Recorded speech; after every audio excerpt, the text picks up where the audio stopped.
CCTV फुटेजमध्ये Vishnu Chate यांच्या केज येथील कार्यालयाबाहेर 29 नोव्हेंबरला वाल्मिक कराड कार्यालयात आला होता। त्यावेळी वाल्मिक कराड यांच्यासोबत संतोष देशमुख यांची निर्गुणपणे हत्या करणारे प्रतीक घुले, सुदर्शन घुले आणि यांचे मित्र दिसत आहेत।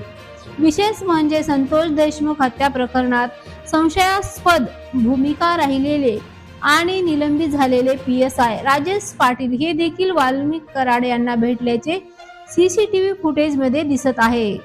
राजेश पाटील यांच्या विष्णू चाटे याला हॉटेलमध्ये भेटतानाचा एक व्हिडिओही व्हायरल झाला आहे। त्यानंतर आता दुसऱ्या व्हिडिओमध्येही संतोष देशमुख हत्या प्रकरणात सहभागी असलेला वाल्मिक कराडच्या गँग सोबत राजेश पाटील दिसून आल्याने त्यांच्या अडचणी वाढल्या आहेत।